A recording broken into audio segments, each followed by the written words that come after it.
All right, good afternoon, everybody. Welcome to our colloquia this afternoon. I would like to ask everyone to please mute their mic so we won't be interrupted.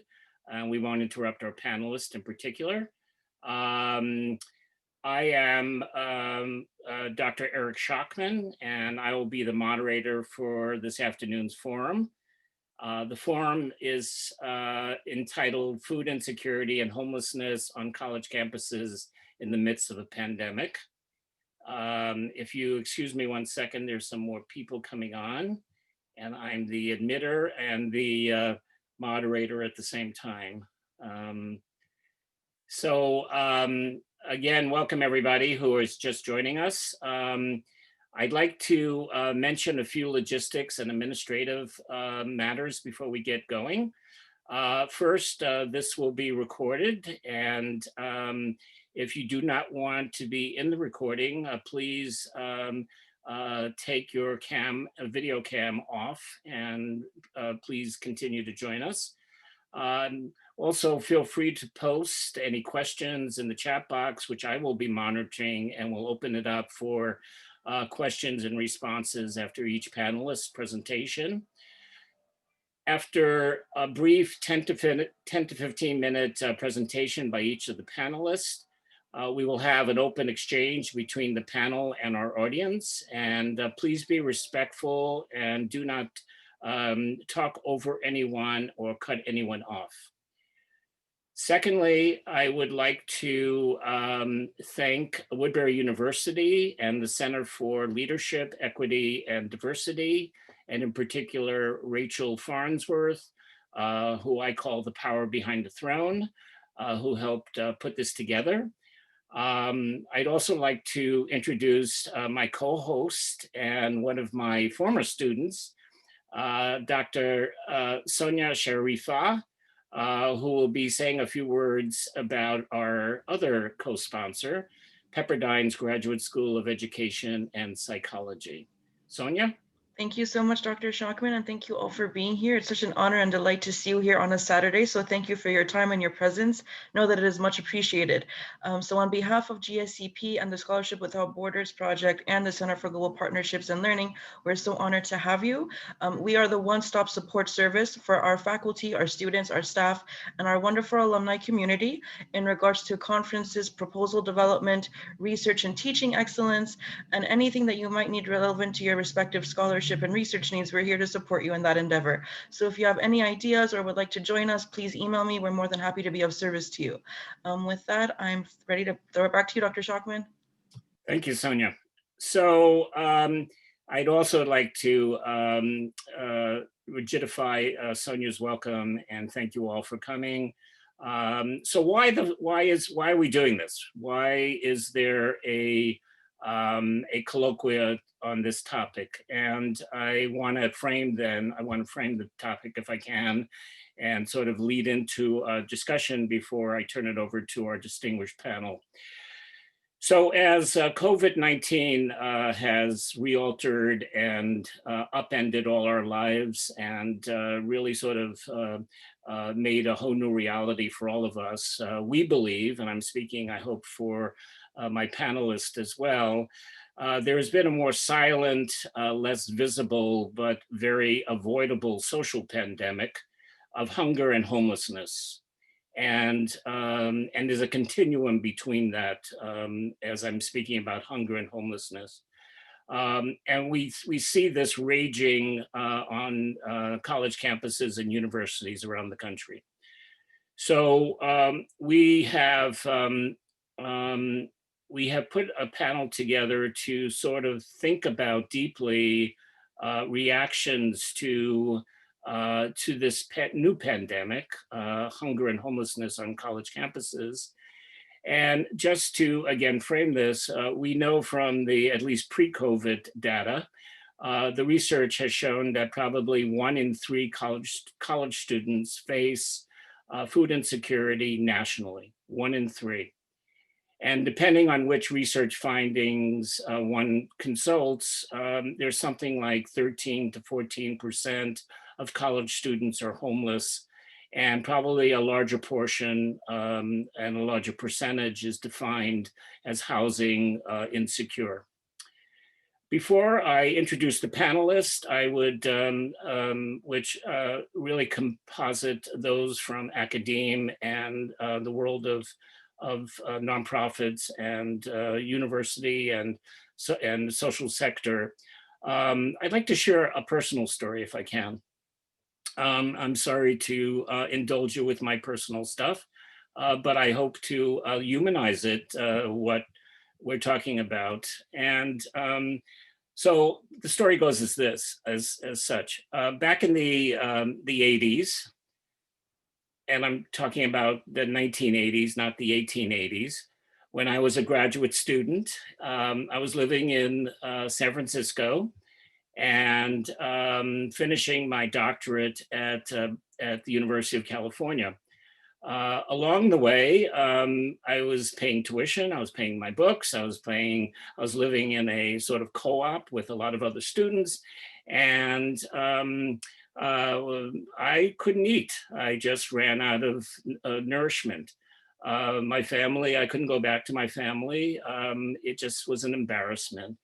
And my resolve at that point was to sell my blood in the San Francisco Blood Bank to gain money every week in order to eat. I have some rare blood type. I don't even know what it is, but it was enough to get paid weekly for selling my blood, and in exchange, I used that money to buy food. So this is a very personal issue to me. And eventually I did get on to food stamps, which today is an EBT card. But clearly, this is something that hits home to me. Excuse me. So I wanted to share with with the audience and with my panelists as a sort of reality check of what other students are confronting out there today. And the necessity of really sort of making sure that we're not blind to the realities that confront students who are trying to make it in the real world, both in the undergraduate and the graduate level. Okay, with that, I'd like to introduce our distinguished panel, and I will be, I don't have enough time to give you their full bio, but I will be introducing them in the order they'll be speaking. They'll each have a small PowerPoint presentation, and then we will open it up for questions after each presentation, and then an open discussion after that. Our first panelist is Marissa Myers. Marissa, raise your hand, Marissa. There she is a practitioner researcher at the Hope Center at Temple University. Prior to joining the Hope Center, Marissa was a special projects manager at the Integrated Health Services at the Public Health Management Corporation. A program manager also for the Moyer Foundation, and an admissions counselor at the University of Pennsylvania. She serves on the board, on several boards and several advisory councils in Philadelphia that address food insecurity, foster care, trauma-informed practices. Marissa holds a bachelor's degree in psychology from Rosemont College and a master's degree in nonprofit leadership from the University of Pennsylvania. Our second panelist, in the order they will be presenting, is Dr. Sonia Safir. I will call her Sonia to make the doctor raise your hand. There she is. Sonia, as I mentioned, is a former student, and I am very pleased to see her in her current iteration. She's a researcher at the Office of Associate Dean of Education at Pepperdine University and co-leads the Scholarship Without Borders project. In her role, she facilitates workshops and works with other graduate students. She received her doctorate in global global leadership and change. And her dissertation research, which I know she'll be talking about, is very germane to our panel, which explores the role of campus food pantries at college and public universities, and how to inform and build a stronger, effective network of food pantries. Dr. Sharif has offered several chapters in peer-reviewed journals. She's presented at international conferences, some with me. She has a distinguished career in front of her, and we're honored to have her as part of the panel. The third presentation is by Rachel Shamuk. Close enough. Sumac. Rachel, there she is. And I apologize, even though we practice last names, it doesn't always work. Rachel is the founder and CEO of Swipe Out Hunger, which is really an amazing organization for those of you who may not know about it. The organization is the leading nonprofit in addressing hunger amongst college students. Her work has been recognized by the Obama administration, the New York Times, and also landed her on the Forbes 30 under 30 list, and congratulations on that. Swipe Out Hunger began in 2010 with a few friends of hers at UCLA. And since it's grown into over 120 universities, serving 2 million nourishing meals to students across the United States. This innovative approach allows university students to donate unused funds from their meal programs to food insecure peers. Rachel wrote the Hunger-Free Campus Act that the California legislature passed, and has since sent over $20 million to anti-hunger programs on campuses. Rachel serves on the board of her spiritual community, ICAR, and is a proud Angelino and a graduate of UCLA. And she attributes her upbringing as a child of Iranian Jewish immigrants. So welcome, Rachel. Our last panelist, and I'm a dear friend I'm honored to introduce, is Dr. Teresa Young. Raise your hand, there she is. Dr. Young is a practicing psychologist and has a degree in psychology, and is serving currently as a special coordinator for disabilities and access services at Woodbury University. And she truly is an advocate for students with disability. I've seen her in action, amazing. She's sensitive and has the empowerment and leaves that as an imprint for the students. She conducts educational therapy and has a private practice as well with learning disabilities. She also has a credential on drug and alcohol studies and functional nutrition. She taught at UCLA and at the Geffen Academy, or practiced at the Geffen Academy, and also at the Los Angeles Diocese. So Dr. Young is a specialist in cognitive health programs for individuals with addiction recovery. All right, with that, I think it's time for rock and roll for our panelists. And again, I'd like to offer a warm introduction to Marissa to start. Marissa, I'll be bringing up your slides as we speak. Please unmute yourself. There we go. Here we go. All right, good afternoon, everyone. I'm coming in from Philadelphia, where bad and good things happen. Just have to put that out there. Really Yeah. glad Can to you count votes? Can you really count votes in Philadelphia? Okay. uh, some might say we can, but very very proud to be born and raised in Philly. And working for the Hope Center for College Community and Justice. We are a national center, but our home base is at Temple University, Public University in Philadelphia.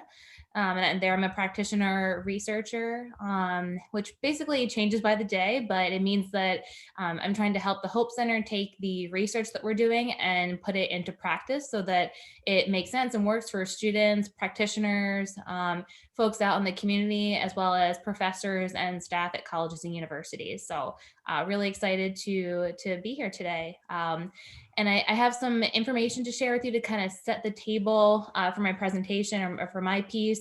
And, right now we're in a really interesting time because we have a lot of data on basic needs for college students and how they've struggled in the past, and then also how they're struggling during these difficult times and during this pandemic. So I'm going to share a little bit about what our survey and research looks like from a previous standpoint, and also where we are today in this what feels like has been going on forever and will continue to go on for some time in the future as we continue to close down, especially in Philadelphia. All right, and we can go to the next slide.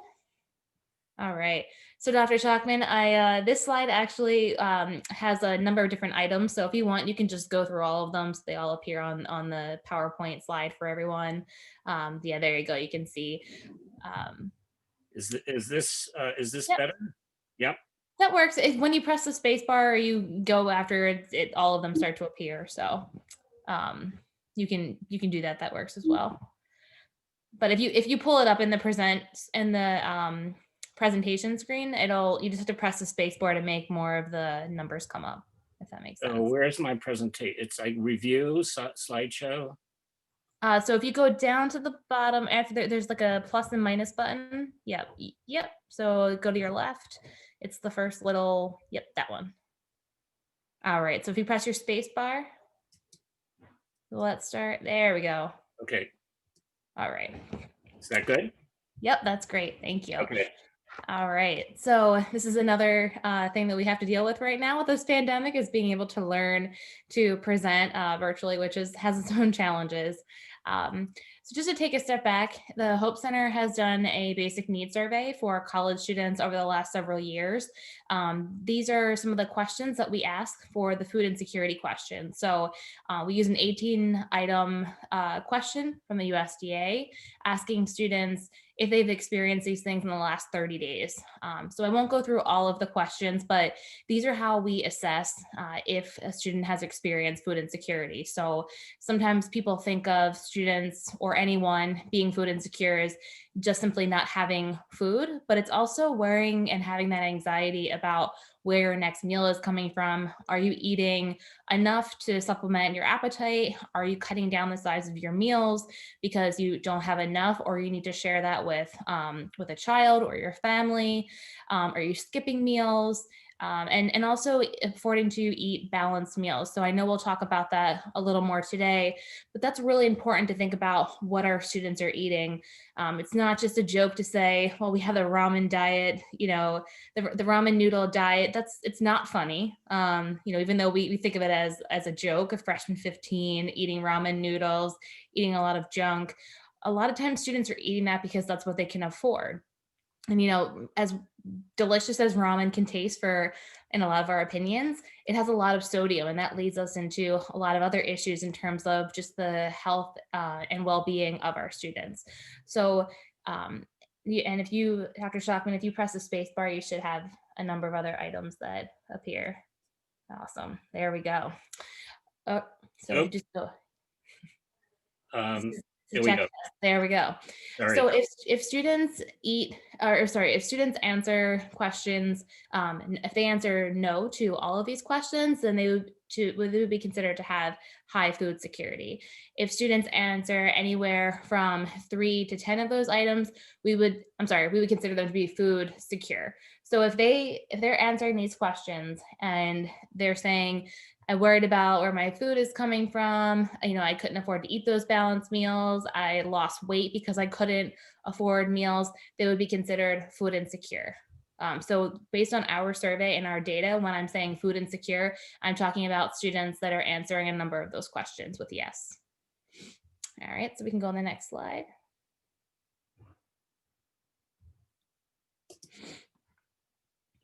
All right, and while this presentation or while this day is focused on food insecurity, we have to look at housing insecurity and homelessness as well. For folks that don't know what we mean when we say housing insecurity, we're talking about not being able to afford to pay your utilities, missing rent payments, leaving your home because it felt unsafe, having accounts that are going into default. We have a lot of students that are struggling to pay their rent right now. So they might be receiving eviction notices, but these are all things that can lead to homelessness and often do. And it's important to recognize that for those students who are maybe spending their money on food instead of paying their utility bill, well, now they have the food, but how do they cook that food? Even ramen, you need gas or electric or something to be able to heat that up. So just important to think about how all the different types of basic needs, if you're insecure in one, you're likely insecure or close to being insecure in another way.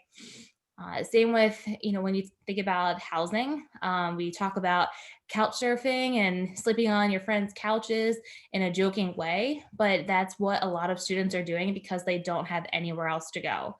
I say this from the perspective, and speaking of personal experience, I grew up in and out of the foster care and juvenile justice system in Philly. So I definitely know what it's like to not have a place to go, not have a place to sleep. So this is a very personal issue to me. Because when I was in college, I thought of it as, well, it's not safe here, so I can go sleep somewhere else. And I would have never said that I was homeless, but really I was, because I didn't have a house or a place to call home. And my home really, by what many would have defined as my home, was really unsafe. So thinking about those students who are living in temporary situations, maybe aged out of the foster care system, are returning from incarceration, students that are parenting as well, really important to think about all of the types of insecurities that those students may be experiencing.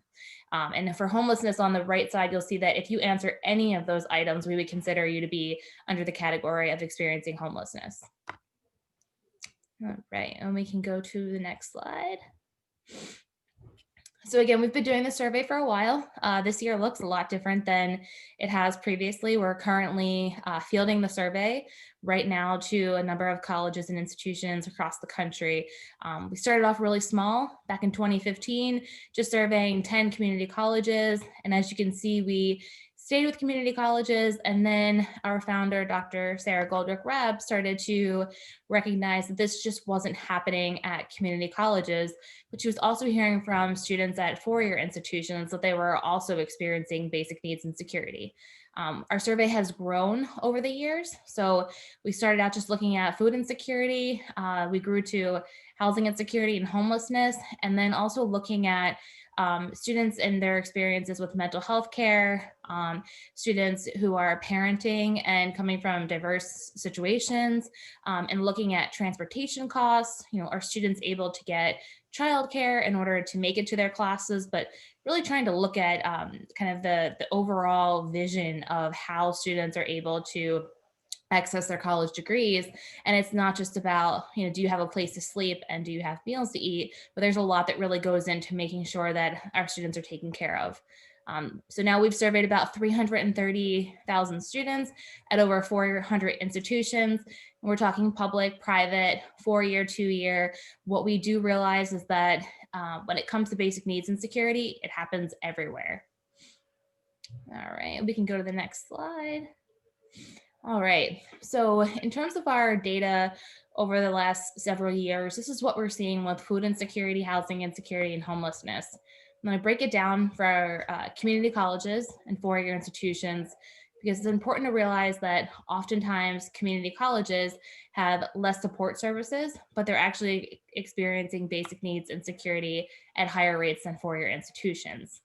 I want you to look at these numbers and think about it, because the data I'm going to show you from our COVID survey, which is the institutions that we surveyed based on how students were faring during the pandemic, it's interesting to see that the four-year institutions are actually higher or closer to those of two-year colleges during the pandemic. All right, we can go to the next slide. So for the pandemic, our survey was much smaller. We tried to turn it around really quickly because we recognized that, you know, if one student was going through this at any institution, that it was likely it was happening across the board. And so we were less concerned with trying to get as many colleges on board as possible. We wanted to get a diverse group, but we wanted to get the survey out in the field, to get the results and say, what do we do now that we have this data and we know how much more this is affecting our students because of the pandemic. So this was back when we didn't really know much. You know, back in April, May, we surveyed about 38,000 students. Again, two-year and four-year colleges and 26 different states. So East Coast, West Coast, rural, urban, really tried to get a number of different institutions in there. All right, we can go to the next slide. There we go.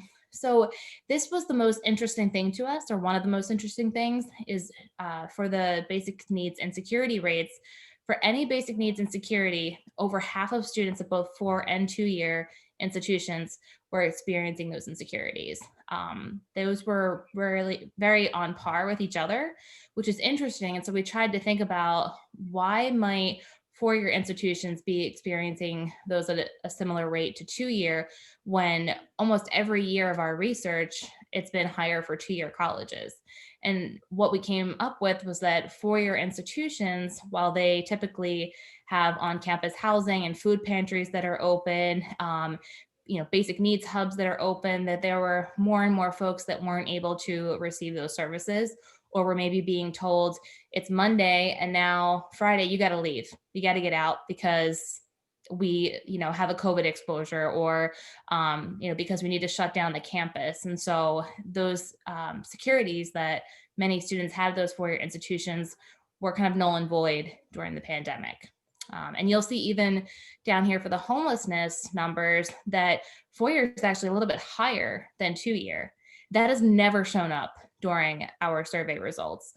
Food insecurity and housing insecurity were pretty on par with what we've seen before. But again, I just want to point out that oftentimes we focus on community college students because they have more alarming rates. But right now, it's, if you're talking to a student, chances are, you know, 1 out of 2 of those students are going to be having some sort of basic need insecurity.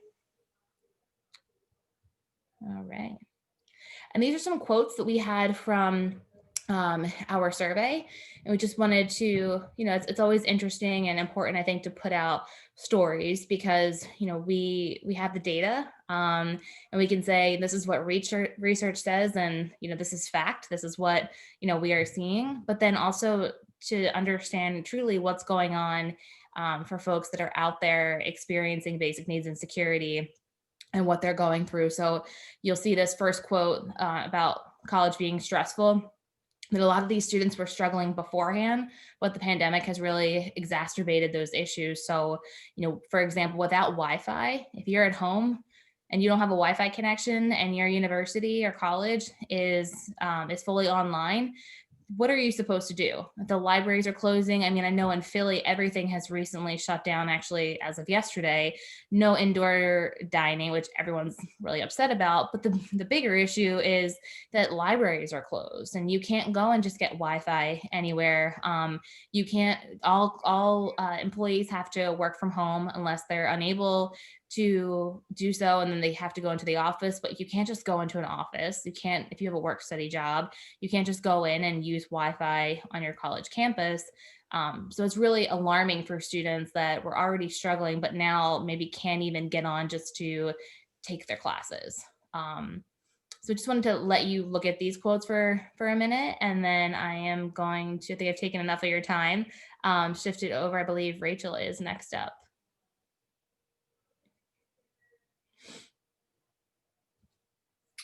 All right. Thank you, Marissa. We're entertaining questions in between speakers, so if you would like to have anything addressed directly to Marissa, Francisco, yes, can you unmute and go ahead? Thank you, Dr. Sharpman. Thank you, Marissa. I wonder if in your data, were you able to disaggregate international students? And if you were, how did that look like? Sure. So I don't have those numbers off the top of my head, but I know we do have survey results for international students that I can share with you offline if you want to send me your email, maybe in the private chat, and I can share that with you. Perfect. Thank you. Marissa, a quick question. So with respect, I'm in my regular life, I'm a high school principal and I'm a current doctoral student at Pepperdine, and we're seeing lots of food insecurity amongst our children. How does that impact, or are there resources that we can direct our children to early on so that it will minimize the food insecurity as they go through FAFSA and those other things, but there's nothing that is aligning us with those students who are going to be mostly going to community colleges so that they don't continue to experience the same food insecurities? Absolutely. So it's always great to start as early as possible. And I think that's one of the biggest challenges is for students that, transitioning from high school to college, that they look at these financial aid plans and they think that everything is spot on. They have their meals covered, they have their housing, and then they go on campus and realize that there's not housing in between, the fall and spring semester, or the summer they maybe have an apartment, but they don't have the room and board piece. And so just to try to get them prepared ahead of time and thinking about, are they eligible for SNAP or CalFresh? Thinking about, I know Rachel is much better at talking about California than I am, but, are they eligible for those benefits, and how can you figure out what the application looks like and if they're eligible before they even leave high school? What are those requirements? One of the things that we're working on at the Hope Center and advocating for is to have those work requirements for SNAP benefits, or what Dr. Schachtman called food stamps, what we commonly know them as, just to figure out, are there work requirements? Can you use the hours that you're in school to apply those as work requirements so you can be SNAP eligible? And just looking at, how students can get registered for those things, as well as also looking at colleges that have support services that can help students, like Swipe Out Hunger, like a benefits hub model. What support services do colleges and universities have for them? Because you can go to one that has a robust amount of support services and a benefits hub or something like Single Stop, and be able to address not just food insecurity, but any types of issues that they're involved with. So I say, as someone who can help a student in high school, to really ask questions and look at what that college offers, so that when you do experience that, you know exactly where to go. Thank you so much. Okay, Marissa, go ahead. Phil, go ahead, yes. Okay, Phil Pack speaking. Marissa, on your slide showing basic needs insecurity rates, you found that for homelessness that there were more 4-year students homeless than 2-year for the first time. Could that be because those students who would have been 2-year students just stopped being students? I mean, they dropped out because the homelessness and the other factors they couldn't maintain. Absolutely. And that's something we tried, especially in the beginning when this all was starting, and we'd never experienced anything like this before, is you saw a lot of students that wanted to drop out or withdraw from their classes, and we're like, no, stay enrolled, because you don't want to lose that financial aid. And so we were trying to guide them and give them support guides that we have on our website from Beyond the Food Pantry, to try to direct them in a way that would make sure that they were eligible for financial aid in the future. And also trying to figure out, well, what is available in your community or in your state. A lot of places did have freezes on eviction. So, do they have that in your area? Can you maybe subsidize rent? With the CARES Act, there's a lot of emergency aid going out. That being said, the emergency aid, it was a lot more than any college or university had ever experienced. So how do you get that emergency aid out? And as a student, do you even know that that's something that's available, which is one really big issue for students that we saw in the survey, is a lot of them just didn't know, where do I go? Who do I go to? And what's available? Thank you. Okay, for time's sake, I'd like to move on. Sonia, would you be prepared to present? Yes, thank you so much. You're welcome. I will pull up your slides. Thank you. And this is based on your research, is that correct? That is correct. All right. I don't have I think this is the best I'm going to be able to present. So can everybody see this? If you'd like, you can make me co-host and I can share my screen if that's easier. That's probably. If it's not distracting to the audience, by all means. Okay, let's do that. I'll make you co-host. I apologize. And there you go. Thank you so much. My pleasure.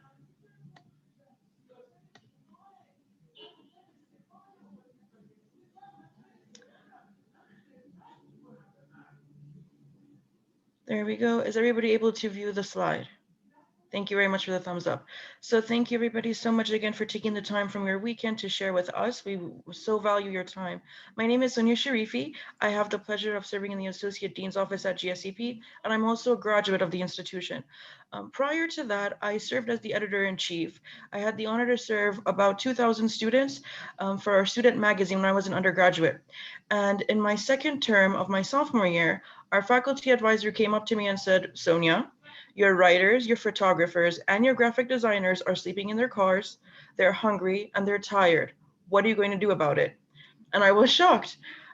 We're going to a very well-known institution. We have plenty of resources. The faculty, the staff, the advisors, our student services coordinator, we're all a very supportive group. My writers are sleeping in their vehicles. I was very shocked. So we brainstormed, we regrouped, we had a meeting. We thought to ourselves, what can we do? And from then on, my purpose became, how do I advance student success? And I had the honor of going to Woodbury University in Burbank, where Dr. Shockman served as my chair for my research, where I worked on advancing student learning outcomes and program learning outcomes. So I wouldn't be here if it wasn't for Dr. Shockman, so I want to thank you once again. When I came to Pepperdine, one of my cohort members, my colleague, who served as an administrator, a well-known administrator in a community college, established the first food pantry in their institution.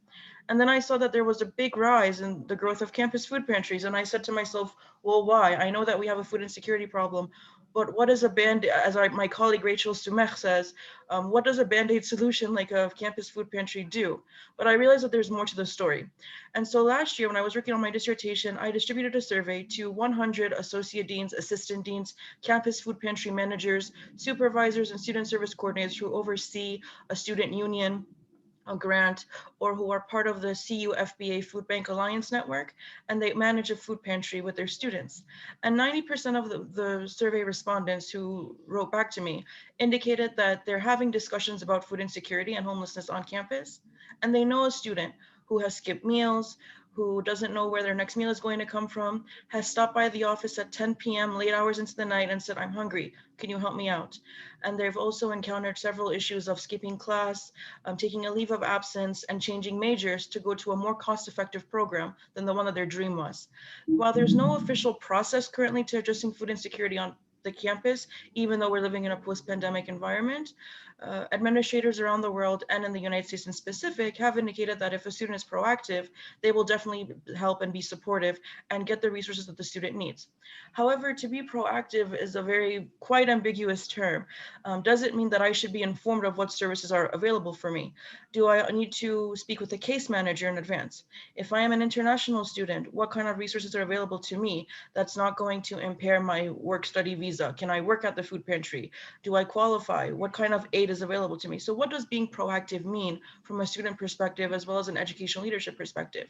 So at the time, the most meaningful solution for administrators was to develop a food pantry, because if a meal plan couldn't suffice, the food pantry was the best alternative. Now, pre-COVID, 2 in every 3 students was either on the high or very high level of food insecurity. And this was around the world, whether you lived in California, New York, Texas, North Dakota, the whole sphere, 2 in every 3 students was on the very high scale of food insecurity or nearing there. And in my survey, 82% of the respondents reported that they see over 100 student visits. And just in the year of 2019 alone, pre-COVID, they were seeing a large jump in the amount of students visiting the food pantry. And in addition to food services, they were also offering toiletries, cleaning products, kitchenware utensils, and even school supplies. So there's a bigger base, as my colleague Marissa indicated, there's a huge basic needs problem in the US, and our colleagues at the Hope Center at Temple are truly trying to dig deeper into this issue and investigate what we can do to move forward and better serve these students. Now, according to the Feeding America Project, about 50 million Americans will be food insecure by the end of this year, and that is so heartbreaking to hear. And these food banks that are partnering with the nonprofit Feeding America are limited on supply. They're trying to keep up with the demand. They're experiencing long lines, and they just can't keep up. So they need help, they need resources, they need volunteers, they need monetary contributions, they need help. And especially if they're going to help food pantries, which many schools in my study indicated that they're a partner of their food bank affiliate, they're very low on need. But it's also important to recognize the spatial distribution, where how far is an individual willing to travel on campus premises or in the neighborhood community to obtain their food needs if campus does not meet the need. And that's what one of my research questions found out, was that yes, low economic status and food insecurity and housing insecurity is a huge part of the problem, but there's also greater needs, such as I have monetary needs. I work full-time, I'm a full-time student. I don't classify myself food insecure, but I'm on the verge of becoming food insecure because one, I'm trying to meet up with the needs of my program. I'm in a rigorous program. There's no transportation that's reliable for me on campus. There's a lack of grocers and food retailers. There's a lot of convenience stores near college campuses, and there are very few grocery stores. And so if a student is looking for their respective food needs or is abiding by a religious custom or a dietary preference, what options do they possibly have? However, the design of campuses is also a problem. So about 80% of food pantries are located either in an academic building on campus or in a student union, where it's the hub where students get together. This was pre-COVID. Post-COVID, they've had to dramatically shift their respective operations and go in area and place themselves in areas where it's socially distanced, follows the state and local guidelines, and would be safe for students and volunteers to work and to distribute food. And as my colleague Marissa said, all this to say, as we see in social media and other platforms, it's so we're normalizing the student struggle, that part of growing up and part of being an adult is to struggle, and that builds your character. So ramen noodles, the freshman 50, couch surfing, these are all humorous terms that we see, but we should never make light on it because these are serious issues. But it's also a double paradox, because even during the pandemic and before, we're trying to serve students. We're doing our best. We're putting all the resources there are. But the closest model for a food pantry is to a food bank. And what that does is create a lot of stigma. A lot of students in the research indicated that they're ashamed. They don't want to speak to a peer or a case manager or a student services coordinator or a counselor about their food insecurity needs. And they would rather request items on a case-by-case basis or have a more well-established food plan at campus. But a lot of these meal plans on campus, they either leave out a student population, such as international students who cannot abide by those food terms, or it's too expensive, or there's limited hours. But however, we need to look at the phenomenology of it. Currently, federal data sets are limited, so we rely on a lot of think tanks and food organizations around the world to help with the research. But I believe in the future, a lot of practitioners, policymakers, and academicians should look at the premise of what the student need actually is and what prompts them to change their respective diets. Because as we're growing, as we're maturing during the college years, every student has different needs and every student might change what they consume. freshman year is going to change the next year or even into grad school. So food insecurity, as Marissa even indicated, affects all. It doesn't matter who you are or where you have enrolled upon. It can affect you at any given time.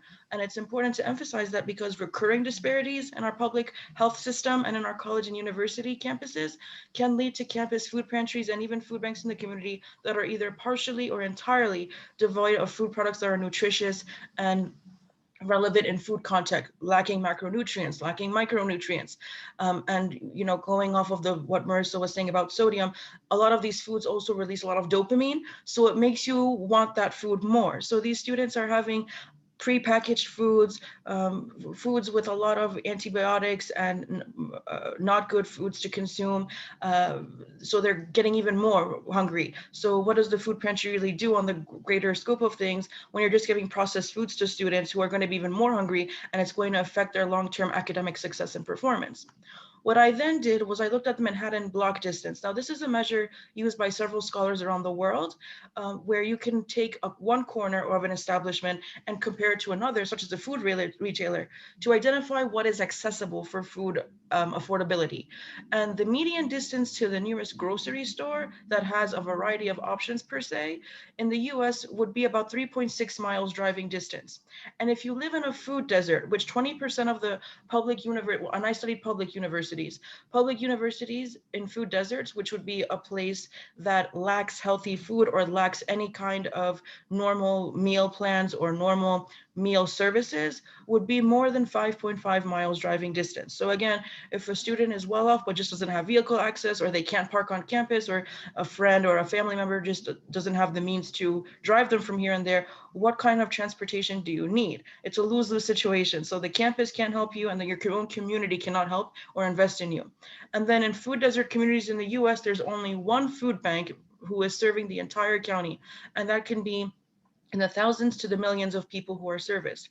And that goes to say that in the US overall, about over 12% of our respective expenditures are spent on food, and about 16% is spent on transportation. So it's a good statistic to be mindful of, because food security cannot happen without nutrient security. So we need to be food secure, but we also have to have nutrient security as well. We could have all the food in the world, but if it's not giving us the contents that we need, whether we're an athlete, a performer, or somebody who's according to a specific food custom, if we're not good in our nutrients, we're not going to obtain good performance academically, socially, and moving forward professionally. Now, this brings a lot of policy implications with our respective interconnected global food system. The per capita consumption of food varies from region to region, from state to state, from country to country, nation to nation, etc. So what we might find in one university and in one food store even is going to vary from a neighboring setting or a neighborhood. So thank you, Dr. Shockman.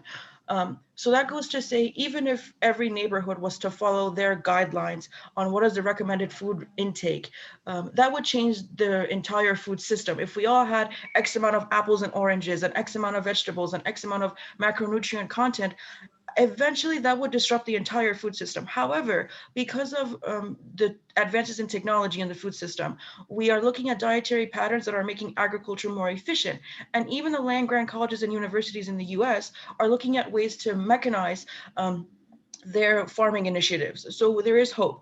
And healthful food choices, we need to understand that they're not consistent with student food preferences, but perhaps social network analysis can help us obtain what kind of demographic and social changes make students have a specific diet.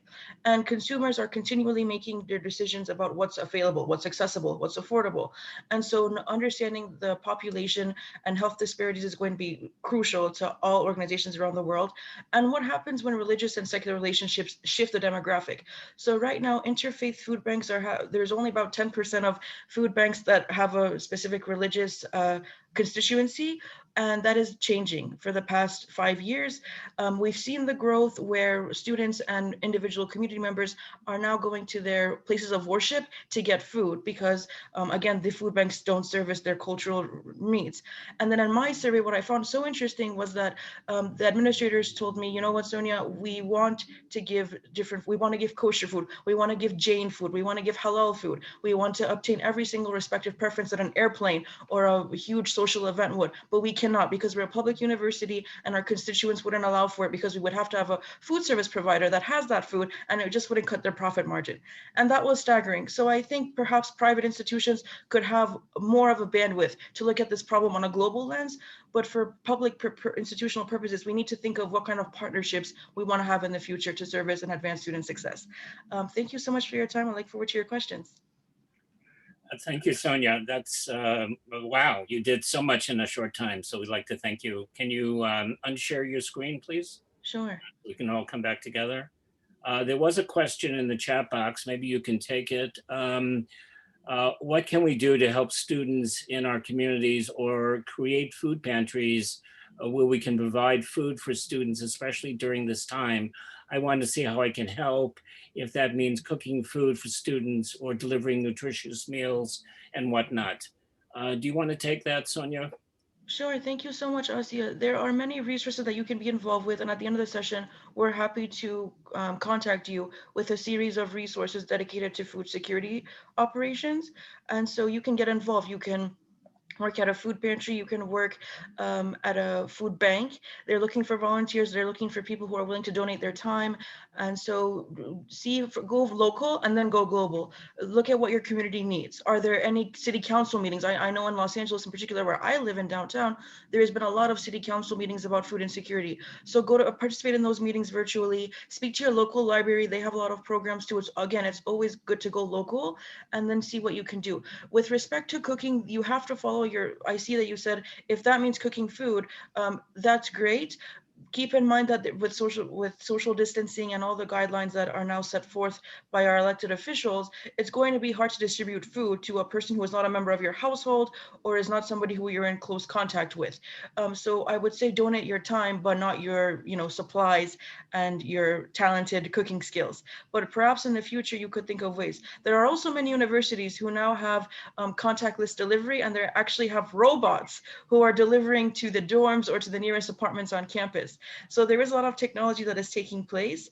I know my colleagues, a lot of students who I've worked with in the past, they're even becoming drivers with the local delivery food service provider, where they can deliver meals to the elderly, the people who are unable to obtain foods on their own, and they're all coming together as a community. So you can help. There's a place for you too. So just look around, speak with us, and we'll be happy to pair you up with the right resource for you.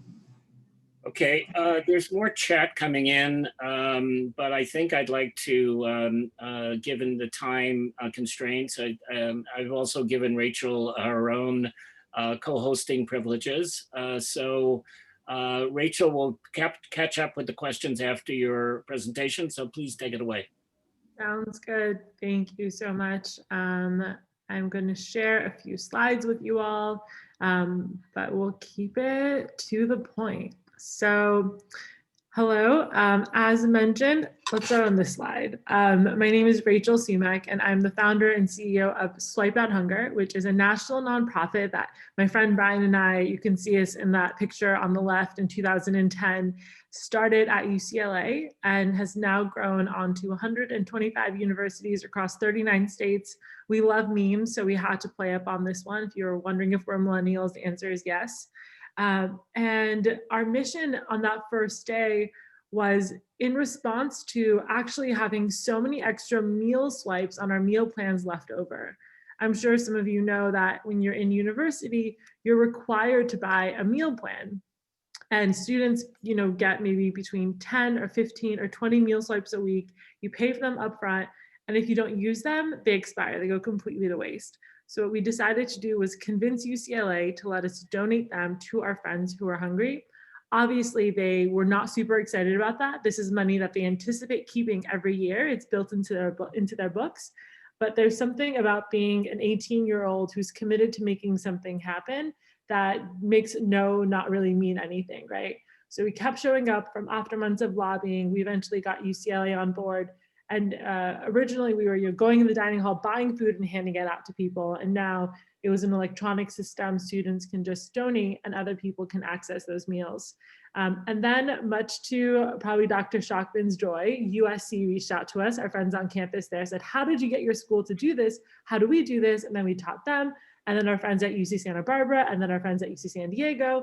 And then you got one press piece and it just kind of grew from there. So we, to this day, are still all 125 of our sites are run by students working in partnership with their universities to help make the program happen. So I will now go back to the slides, and I'll probably do this a couple of times, like going back and forth, because faces are fun to see as you're talking. But so Swipe Out Hunger started because 1 in 3 students are food insecure. They regularly skip meals. And Marissa's work at the Hope Center has been, I think, the most transformative thing that's brought this issue to the forefront, that's made people for generations who've been saying that students are food insecure. It finally gave that the legitimacy that it needed. And so we're so grateful for that research, for really bringing this issue to light, having more people take it seriously. And as it says down here, Swipe Out Hunger was founded by a group of friends at UCLA in 2010. We do a couple things with universities. So on the right is the model I described. Students can donate their excess meal swipes. Those dollars are put into a swipe fund, which are then added onto the meal accounts of other students who are hungry. And then the swipe fund is used to provide resources to those people. So we often work with many stakeholders on campus. We work obviously with dining services, who have to agree for the program to exist. We work with the Dean of Students Life office because we need someone to help be like our host, the place where students that are food insecure can go to get access to food, whether that's the office that serves first generation students, or the office that serves student veterans, or the office that serves foster youth and former foster youth. We work with those offices and they house the program so students know where to go to get resources. But beyond that, so that goes into our first pillar, campus solutions. In addition to our swipe drive, we do things like anti-stigma campaigns. We do things like SNAP awareness, SNAP drives, outreach around other programs. So we're all about innovative solutions. So that's one element of our work. The second pillar of our work is student empowerment. And a lot of this comes from witnessing our students every day changing. I mean, I changed from this like shy, quiet Middle Eastern girl from the San Fernando Valley, from the suburbs, to this like empowered activist because I had that chance when I was 18 to push back against my university and make change. And we witnessed that change happen in our students every day. So we have curriculum, we have a student summit, we have all these community building elements to our work that have those students recognize that change only happens when you step up. So student empowerment is a huge part of our work because eventually these students will be holding a lot of power wherever they are, in addition to currently holding power. So we want to have them realize that sooner than later. And then finally, policy and advocacy. We will not swipe our way out of hunger, right? No matter how beautiful Swipe Out Hunger programs are or how many states and cities we're in, hunger will be solved only through significant policy, right? If I could, people ask me all the time, how do you end college student hunger? I'm like, increase the minimum wage to living wage, right? Hunger amongst college students overlaps with hunger in the larger population in some ways. And that starts with affordable housing, and that starts with earning a living wage. And that starts with also free college or more affordable college for families that are not making enough dollars. So our work sits on these 3 pillars and gives us confidence that we are investing in solutions. Some of the impact we've had so far, as I mentioned, 125 campuses in 39 states, 2 million nourishing meals served so far, and our legislation. The Hunger-Free Campus bill that we wrote in California has now been renewed 3 times over in California. The UC system has secured that funding year over year, about $15 million secured every year to go to the campuses to fund anti-hunger work. We've got some more campaigning to do to make sure that our community colleges and CSUs also get those dollars. But the legislation has grown now to New Jersey, and I know the Hope Center was involved in getting it introduced in Pennsylvania, and it's been introduced in Maryland. And so we are on a roll making sure that hunger-free campuses are a real thing. And on that note of what is the Hunger-Free Campus, what is the Hunger-Free Campus bill? It has 3 key parts. The first is that any campus that has meal swipes and meal plans, so obviously not community colleges, but if you have a meal plan, give your students a chance to donate them. Give them the opportunity to show up for their peer. there's something so powerful in my mind about an 18-year-old choosing to donate their swipes to their friend, to donate their swipes to someone who they might not know who's in need, as opposed to, you know, swiping in all their frat brothers into the dining hall, right? Students are making that choice every day through our program, thinking more about who else is on my campus and learning about this issue. Second is establish a food pantry. And this regulation we made so loose. We said, if you don't have the capacity to start a food pantry, at least do some sort of food pop-up once or twice a month, and that counts as well. So you can receive the funding from the Hunger Free Campus bill. And then ensure that people are able to enroll in SNAP and CalFresh. Have someone on campus who can enroll people in this program. Because again, that's a sustainable ongoing solution. With our swipe programs, a student might receive only like 10 or 20 meal swipes for that semester. And we want to make sure that they have more sustainable resources as well. So in addition to policy, and I see a chat come in, but I can't open it. Oh, maybe I can't. I can just read it if you want. How has the pandemic affected the Swipe Hunger Program, and what are some things that can be done to support the program? Great question. Yeah, I mean, it hasn't been ideal because we want students to go into the dining hall and access food. Dining halls are closed. I mean, they're starting to open up. So for us, it was a huge hit to not be able to have meal swipes as the way that we showed up for students. So we work with one of our partners, RISE, and we created something called the Student Navigator Network, where any student, to this day, you can fill out this form. You go to swipehunger.org/navigator, just go on our website, COVID help. Any student can fill out this form and be connected with one of their own peers, another college student, and that student will help them apply for SNAP, find local food resources, apply for unemployment, health insurance benefit, like whatever support they need. So we said, okay, if we can't support people on campus, let's create this national network where students can find help. And our fingers are crossed and hoping that by January 2022, we can go back to normal, have our dining halls, everyone is safe and fine. In the meantime, we want to, show up for students. So yeah, I welcome any questions. I have like 2 more slides left, so almost done here. In addition to working on policy, we are huge believers in well-rounded, sustainable solutions. So in addition to policy, we also work with a lot of businesses. And I see, yeah, thank you, Marissa, for that link there. The COVID study was really impressive and the guides that they created. And so we also work with a lot of corporations because these guys are huge. Like Pepperdine has Sodexo, USC kind of has Aramark, but also is independent. Woodbury, I think, is self-operated. All of these campuses have these huge presences of all these companies that are very invested in the university structure. And so it behooves us to reach out to them and say, you control tens of millions of dollars on this campus. You control the entire soda system on this campus. You also need to be invested in college student hunger. And when we started in 2010, similarly with our colleges, when I would call colleges and say, or students would go to their schools and say, hey, will you listen to us about starting a swipe program? They would say, there aren't any hungry college students on my campus. And then a few years later, 2014, 2015, 2016, they started to say, okay, fine, there are hungry college students on my campus, but it's not my responsibility. Fast forward to 2018, 19, 20, you'd be hard pressed to go to a college and not have them have information about their basic needs resources, about their pantry, about their things on their website. UCLA includes it in their campus tours. They're like, have you seen our pantry, right? So it's now become a thing that you need to have, campuses are proud of.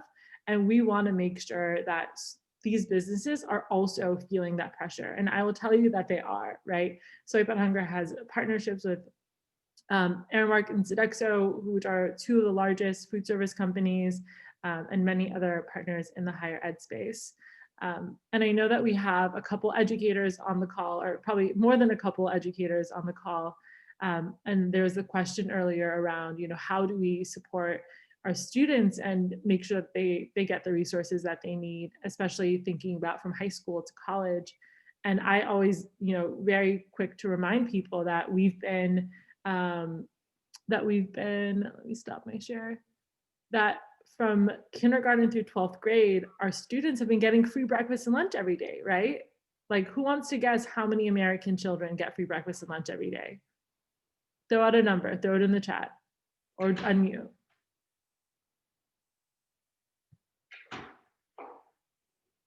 I don't know the percentage, but the number is 30 million. 30 million children every day get their primary meals at their school, right? Which is why the pandemic was so connected to food service.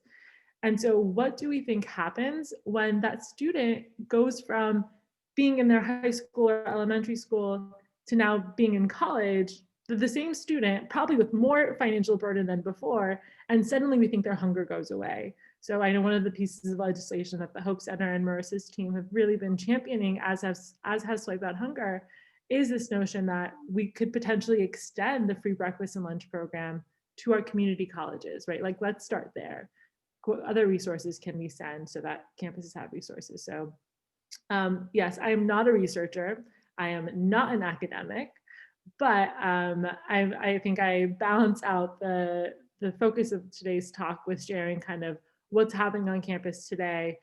What are our immediate responses with programs like Swipe Out Hunger, like supporting food pantries, and then also talking about the longer term potential solutions around policy change and working with our large corporations.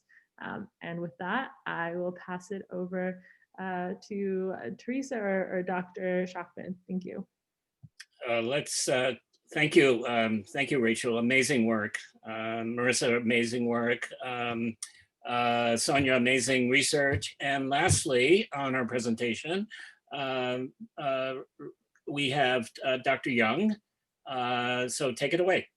Okay, I just want to say, Rachel, Marissa, Sonia, amazing. So your research and your work is so impactful. I am on the heels of giants right now, and I just want to thank you for all you're doing. I'll share my screen in a moment, but I just want to say, as you know, as a Woodbury Disability Services Accessibility Coordinator, I typically have students come in and they're seeking accommodations for some kind of diagnosed disabling condition, and that's easy. That's the easy part, right? We have accommodations, we know what to do for them in the classroom. I will say, for the students who have come in and they have disclosed that they don't have enough to eat, that's not easy.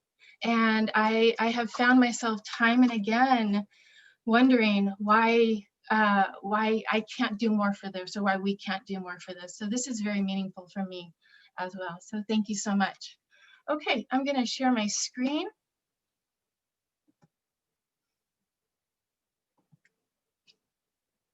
All right. Can everybody see my screen? All right. Okie doke. Fantastic. So we are going to get into the granular aspects of how food insecurity affects the physiological and the psychosocial well-being of our students. And I will say, in doing the research for this, it seems to be, you know, a burgeoning field of kind of the pathways through which food insecurity affects academic performance among college and university students. So most of the studies have focused on how food insecurity affects early childhood situations, which has been prospectively associated with lower mental proficiency, issues with reading or math, and psychological stress, which has been a key mediator of cognitive disabilities. Okay, so the studies that I chose to focus on are basically from 2017 to 2020, so they're rather new. And I thought, well, this is an important place for Maslow, right? He basically told us, you know, that in order to thrive, we need these physiological things such as air, food, water, shelter, sleep, clothing, etc. And, you know, we need these things in order to reach our higher levels of being, which he said we can all basically reach. And the first 4 levels that you see here, he coined their deficiency needs. So meaning that if they're not met, that the desire for them becomes stronger and stronger. Hunger is a great example. The more that we experience hunger, the hungrier we get. However, he also said that in order to fulfill these needs, they don't need to be 100% fulfilled. And that even the smallest fulfillment can help the next stage emerge. And so this is an important concept, obviously, in our conversation today. Okay, all right, so this slide. Okay, so in looking at the research, as I said, it just seems to be this burgeoning field of the gateway on the physiological and psychological and academic performance of our students. I distilled the themes, and this is what I found. The major themes were that food insecurity causes physiological and a psychological stress response. Main theme, it hinders academic performance. Where you see depression, hopelessness, anxiety, social isolation, and trauma response, these are what they're calling the psychosocial mediators. And so there was a longitudinal study done by Emory University, and they say that this is the first longitudinal study done to figure out the psychological and psychosocial impact of food insecurity on GPA. And so what they used is depression and hopelessness and anxiety as mediators on GPA. And we'll talk a little bit more about that study and what they found. So I just want to also point out that, so here we have COVID and what's happened with COVID and our students' mental health. We know that depression is up to 48.14%. We know that anxiety is up to 38.48%. And that had just come out, and this is as a result of COVID. So this is in our typical students. Imagine if you're adding food insecurity on top of that. And what does that do? And so when we're experiencing so much emotional overwhelm, it creates a toxic stress response, which creates a whole host of negative responses. On the side over here, we have the negative short and long-term health consequences. And we know when we're under prolonged stress that it impacts our physical health. We have a reduction in cognitive capacity. We use maladaptive coping mechanisms. And some of the students reported maladaptive coping mechanisms such as hoarding behaviors, because I might have food this day and I might not, or just basically, as my other colleagues said, going without food and becoming completely dysregulated. They reported a negative impact on motivation, students giving up just thinking about the future. And then it's also been reported that this is causing lower retention rates. Students are dropping out. And I just want to point out to one of the mediators that I added from my own experience, and that is the trauma response. So we know that if we experience stress long enough, and depending on what kind of stress it is, it creates a trauma response. And so there's a adverse childhood experience scale. It's called the ACEs scale. And one of the main questions on there is, you didn't have enough to eat. So we already know that a lack of nutritious food, a lack of food in general, is part of a trauma response. And so I'm hoping we can consider that and what our students are really going through.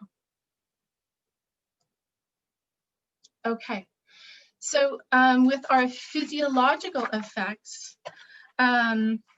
so when we perceive a stressor, again, it depends on who we are, what the stressor is, what our background, our age, and all this. But this is the typical chronic stress response. We have basically our hypothalamus alerts our autonomic nervous system, which activates our sympathetic nervous system, which releases a whole host of hormone responses, adrenaline and noradrenaline, and we're basically in fight or flight. And just think about, if we experience that long enough, what that does to our bodies and our brains. It increases fatty acids, it releases blood sugar, it taxes the endocrine system, and basically it weakens our immunity. We have digestive problems, headaches, we can't sleep very well, we have weight issues, we have weakened cognitive functioning. So all of these were reported by students throughout these studies. So what's the typical recommendation when somebody's under stress? What do we typically recommend for them? Eat healthy food, right? Eat healthy food, get a good night's sleep. Well, that's problematic here. We need to come up with something else for these students for sure.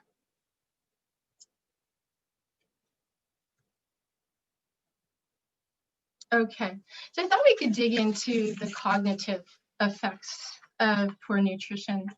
And I'm a fan of Thomas Brown, who is a Yale researcher, and he is a top researcher in ADHD and executive functioning. And so when we say nutrition is causing cognitive deficits or cognitive impairment, cognitive fatigue, we are basically talking about executive functioning. So it's been known in research that we say the executive functioning is located in our frontal lobe or thereabout. What is executive functioning? Executive functioning is a set of cognitive skills that function as the conductor of our brain. It helps us make decisions. It helps us stay motivated. And so if we are lacking nutrition again, then we are experiencing a malfunctioning of our executive functioning, which our students desperately need to maintain their academic achievement. Thomas Brown divides executive functioning into 6 clusters, and I think it's a great way of conceptualizing. So we have the ability to organize and prioritize and activate our brains. We have the ability to focus, sustain, or shift attention. We have the ability to regulate our alertness, sustain our effort, and have a steady processing speed. We have the ability to manage frustration and modulate our emotions. It also gives us the ability to use our working memory, which is basically the whiteboard in our brain, where it lets us hold information and manipulate it. And then lastly, it helps us monitor and self-regulate our action. And so emotional regulation, mood regulation is all most definitely a part of this executive functioning. A lot of the student reports say, I can't focus, I'm fuzzy, I'm tired, I'm exhausted, I'm sleepy. And so it's impacting their ability to think clearly. Okay, all right. So the contents of this slide actually came from a study done by Emory University. And again, that was the longitudinal study.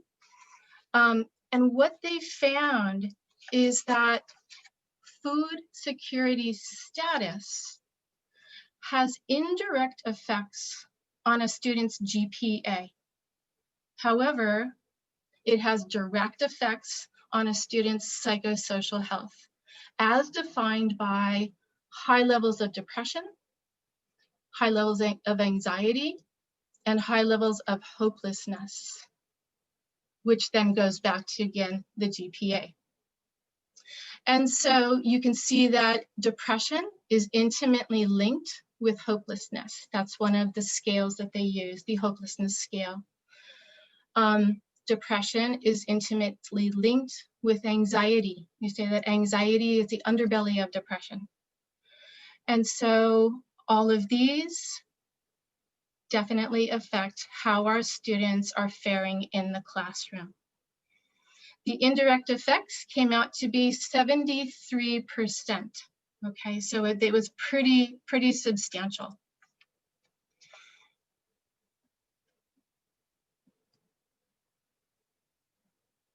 Okay, so these are just some quotes that I pulled. One is a sample quote in a UC Berkeley study, which basically points to the physiological issues and how that causes difficulties, you know, in focusing, and who cares about Napoleon because I can't focus. And the second one is a student that I did work with. And as you read it, I mean, you can read between the lines and you can feel the shame. You can feel that this student is really isolated. And so that definitely has been reported by many of the studies. So I just want to go back to here for a minute. Let me go, can I go back? Let's go back to here for 1 minute. And so this doesn't identify many of the other psychosocial issues that students have reported. And I just want to kind of expand this a little bit. So not only did this study identify the indirect effects of food security status on GPA, other studies also identified the psychosocial effects of just the constant interfering with daily life, not knowing, and on pins and needles, and the uncertainty of where the next meal would come from. Many students reported a fear of disappointing family. They were ashamed. They wanted to be on their own, and they didn't want their parents to know. There was also some reports of jealousy and resentment toward other students who may be more financially stable. There was definitely this difficulty developing meaningful social relationships, feeling the need to hide. There was sadness and shame, feeling undeserving of help, and frustration and anger directed toward the academic institution. So, okay. So we're back here. So that's about it for me right now. I'm happy to take any questions. Okay, do you want to stop sharing so we can all see each other again? Thank you. You got it. Excellent, thank you. Any direct questions to Dr. Young? Thank you, amazing research, I mean, that you dug into, and substantiates a lot of what the practitioners are facing, and I think what campuses are now seeing among their student population, and what COVID has done to really increase this this dimension even greater. So any direct questions to Dr. Young? Okay, I don't see any. So actually, we're close to closing. So I have an assignment for all of you. So I know, Phil, right? You always have to have an assignment. As an academic, you will never let your audience go free. So I have my slides to present. And if I can bring them up in a moment, I will ask you to think deeply about what I call a call to action, because none of this is possible if you sit on your laurels and think, I'm going to spend 2 hours out of my Saturday and listen to these experts and do nothing at the end. So get over that. And this is some suggestions. Some of it's within your power, some of it's not, but I think collectively, as Rachel has shown, there's empowerment and movement that can be taken place. My slides are not slick, and there's a lot of words because I'm an academic. So I will truncate them as best as I can and move quickly. So first thing is what we have to do collectively is reduce the stigma around food insecurity on campus. And that's, that's really important for all of us, not just student service providers or people who are dealing with students. I put in this first bullet at the tail end, faculty members should include a statement about food resources in their syllabi. Very simple thing to do. I never thought about it. Also to discuss with students at the beginning of the semester, if you do have a food pantry on campus, where to find it. So it doesn't stigmatize anybody. It just generally offers the issue, along with ADA and issues that we normally put into no plagiarism, blah, blah, blah. This would be a simple thing to add into every professor's syllabi on a university campus. Again, to diminish that notion of stigmata that students feel about outing themselves as either food insecure or shelter insecure. I would expand emergency food relief funding for students in need, student affairs practitioners, conservice brokers for students accessing these funds. As our panelists talked about, there was a massive amount of money that the feds threw across campuses, $6.3 billion. That was expended very quickly. Hopefully this new Congress and new administration will prioritize a new need for food delivery on campus and bring that in a public policy sense. I would make sure enrollment in SNAP, which stands for Supplementary Nutrition Assistance Program, should be easier. Educators should assist students with the application process and ultimately advocate for state and federal changes in policy to make the participation less onerous. This is critical for really helping students on campus individually. I'd also increase the benefit to right now, the average SNAP benefit equals about $1.40 per person per meal.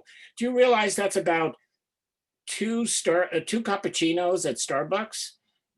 That's what you get for $1.40. And this is the average meal per person for a SNAP, for a person receiving SNAP. Let me just quickly diverge to another story. I went on a food stamp challenge diet for a week. And I basically took that $1.40. I had $46 for the week to live on. And I went to Ralph's and I had my little calculator and I was going down the aisles and I saw, oh, I can't have fresh fruit. Fruit wasn't, I can't have vegetables, too expensive. I wound up with a chicken, which I repurposed, and a lot of starches, a lot of beans, a lot of starches that ultimately I gained weight in my week of fasting on a food stamp challenge diet. So this is erroneous. It hasn't been changed since the 1970s. And again, this is a public policy issue that we could all get behind. I would also, third bullet, I would have college students provided with a basic meal guarantee. I think Rachel's program really gets to the core here, but I think as part of the financial aid package is all students, all colleges and universities should provide at least an allotment of 10 meals per week. Slam dunk, drop mic. That's it, at least an allotment of 10 meals.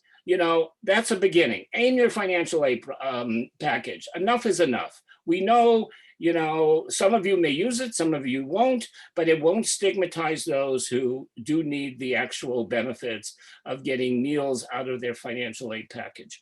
I would encourage students, faculty, colleagues to lead and invest efforts in campus initiatives such as student-led food recovery programs, campus food pantries, and campus gardens. We haven't talked about that, but growing food on campuses is really a healthy alternative and a way to harvest fresh fruits and vegetables which do not come, as Sonia knows, from the food banks because they do mostly canned goods and non-perishables. But this would be a great way to, again, bring in that element on a campus and allow student organizations to tend to the gardening. And also there's a certain sense of, hands and getting dirty and really sort of accomplishing some food security in that matter. The Department of Education, there's a whole thing in here, but we really need to sort of move the new Department of Education to look at, proactively notifying Pell Grant students of their eligibility for public benefits.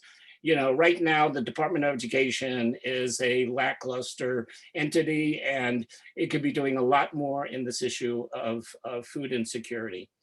Campuses should conduct an annual student survey on hunger and homelessness.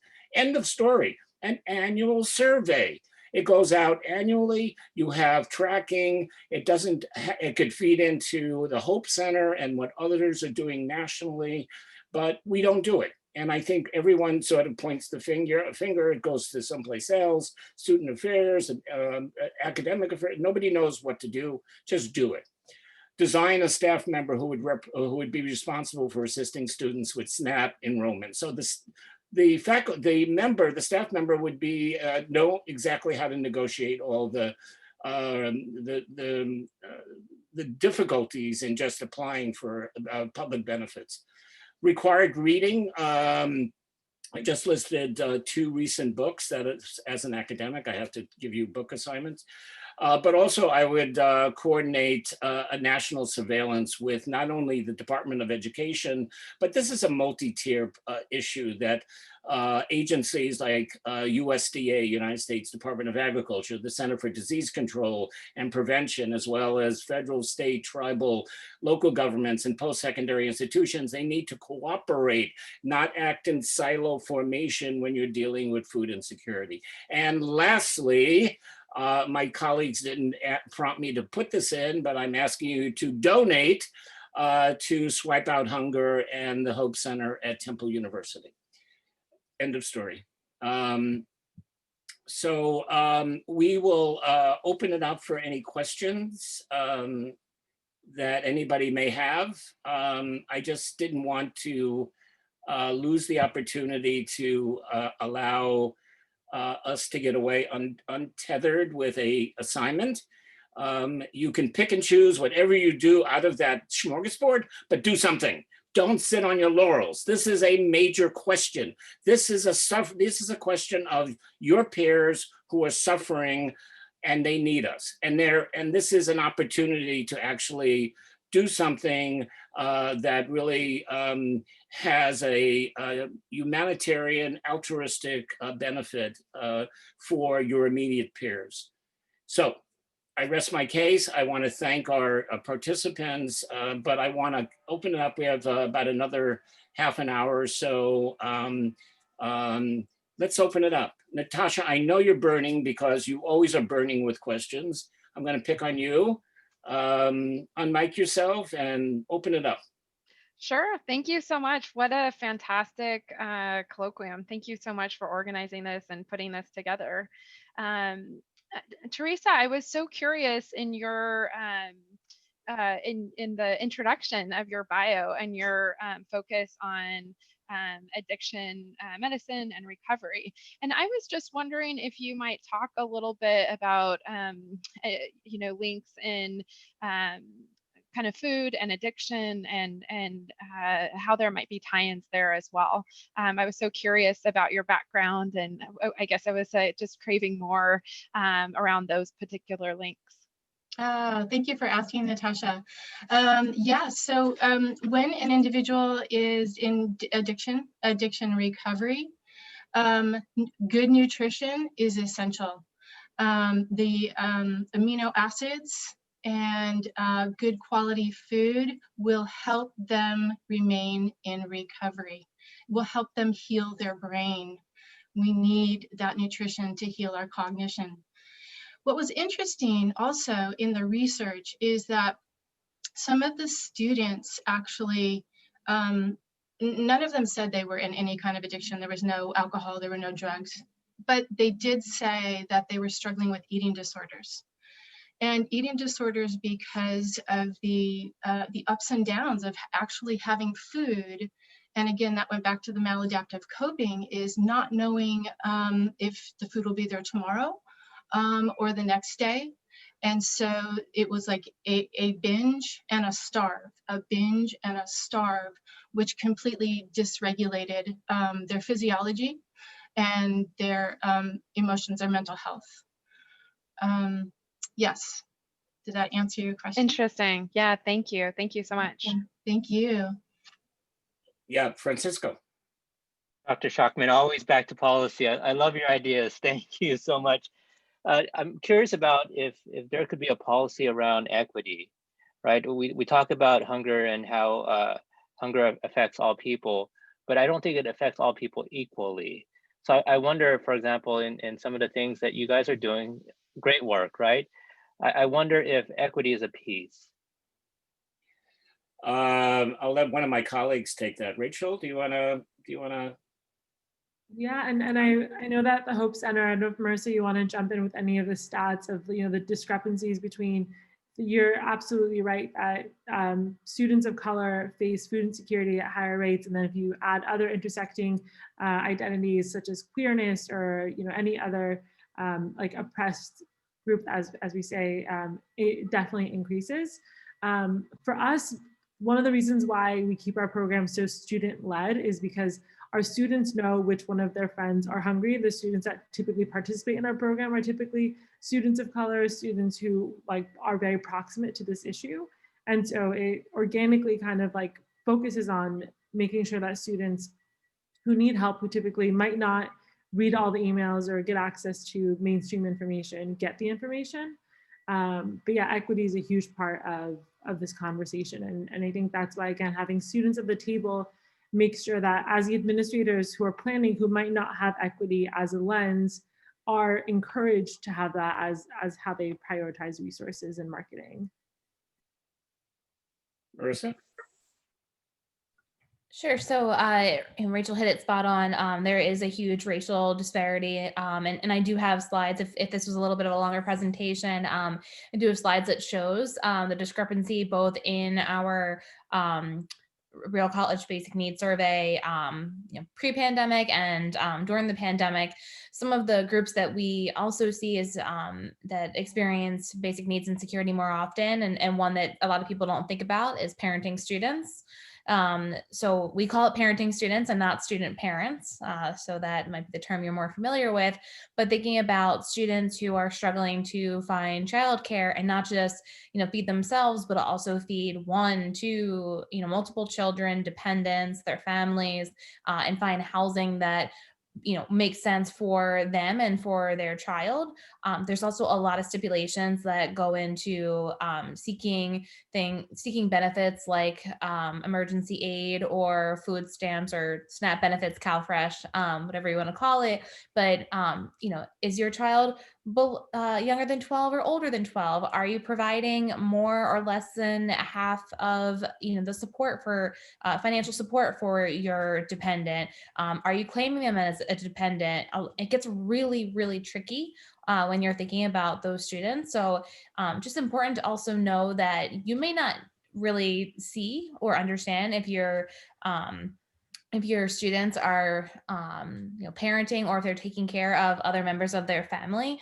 So I really liked what Dr. Shockman talked about in terms of having a syllabus statement or some sort of survey so you can better understand those students. So if there are students that have struggled with mental health services or finding services or have mental health challenges that they need more support in, if they're coming back from incarceration, if they are what we quote unquote call non-traditional students or our older student population, just to really understand who are these students and what are some of their struggles so you can understand where they're coming from.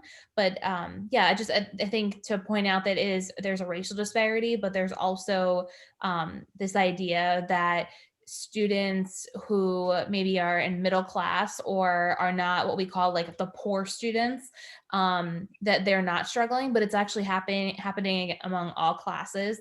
It's not just low income students, but it's happening across the board, especially in the pandemic. It's important to think about how students' finances have changed as more and more folks lose jobs and try to seek unemployment.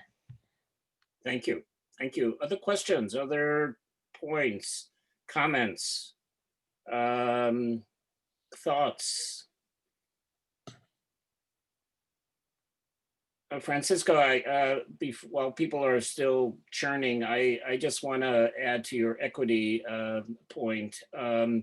I was involved with a group of nonprofit leaders in the United States who were pushing at the United Nations level a food security treaty, and we were trying to get the United Nations to adopt the basic principle that food is a right, not a privilege. Simple as that. Food is a right, not a privilege. So the countries that lined up immediately to support the treaty, or it would be like the Human Rights Treaty. I know many of you on the call are studying global leadership. The two countries that put a damper into it were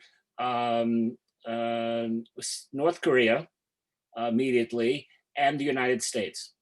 Because the United States didn't want to give up their territorial jurisdiction on whether they have the right to feed people or not. And we're not going to be told by UN bureaucrats whether it was enforceable like the United Nations sustainable goals, which I see you put number 2. But this is again an equity issue. It's not, it's what Dr. Young was talking about. It's a Maslowian point that we all need to eat. We all need to eat for a living. You know, we all need to eat for a living. And to, you know, pick up Rachel's point that we won't swipe our way out of hunger, I say we won't food bank our way out of hunger. You know, this is not something emergency food systems in the most developed country in the world that we should even be dealing with. This should be a non sequitur of action and thinking. There should be a basic level of equity among, you know, not only students, but also, you know, people who live in food deserts and people who are dispossessed from access to food. So it opens up a whole new sort of question on the local, national, international realm of the questions around food security. All right, are there any other questions or points before we, I know, yes, Dr. Pack. Eric, you mentioned getting the United Nations to declare food a right. We should say food and water.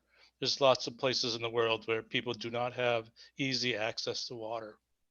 Correct, you're right. It's, you know, and, you know, it's, yeah, it's one of the sustainable goals as well that you know, the United Nations has put out. I think COVID has really complicated everything. And, you know, we see nations sliding backwards rather than going forwards. So clean water, you know, good food, not just food, but, you know, nutritious food, as Sonia was talking about, because, you know, I've seen the right wing talk about, well, we don't have to feed people who, we see people on the food bank lines who are overweight and obese. And I'm thinking, wait a minute, these people are hungry and obese. They're binge eating, as Teresa made sense in her presentation. These people were storing food in their gut because they didn't know where their next meal was coming from. And yes, that was the sort of side implication of overeating at points, because, you know, the food insecurity of where your next meal is, you know, allows sort of the body to become obese. And that's a whole nother dimension of this discussion about, you know, having too much to eat in a bad sense, and not having nutrient enriched food, which really does enhance the child's cognitive development and success ultimately as an individual. Okay, so we're just about at the witching hour. I know it's late there in Philadelphia, so we want you to go, and all of you have a great afternoon. I think Phoebe has a question. I didn't want to, I see her raising her hand, so I wanted to give her the opportunity, Dr. Shockwin. I'm sorry, I didn't see. Thank you, Sonia. And I was about to just say that too. I want to just applaud everybody that actually presented today. That was very interesting and very informative, and something that I'm interested in because I'm focused on also food security in the Dallas area. I don't like to share anything personal, and I think Sonia already knows that. But just to put out what you said as part of call to action, and I think I've worked with Sonia too before, was to conduct an annual survey of students with hunger and homelessness. Don't you think most of these universities need to establish already a program that students can actually apply and be anonymous? Because some people are a little bit concerned that they don't want to be out, or it's even a little bit scary to even speak on it, or come out and just say, hey, you know what, I'm food insecure, who do I go to? Some people don't have the nerve to come out to say it. And to come through, and once at the end of the year, then you can take that information and be able to use that data to figure out exactly the percentage of people who've come, because it's anonymous and it's also easy to do that, as opposed to going to send out service to all these organizations trying to figure out who is food insecure, who is this, let's figure out a survey, let's try and collect data. Why don't we become more proactive and collect the data before at the end of the day? So in case students who are interested in the data, they can come to that particular department to see if you have data that is not aggregated data, to figure out if they can do maybe a research behind the data that has already been collected. Is that something that can be done? Or is it something that is being done? Marissa, do you have speaking of data, do you sort of think there's some answerability there? Hate to put you on the spot.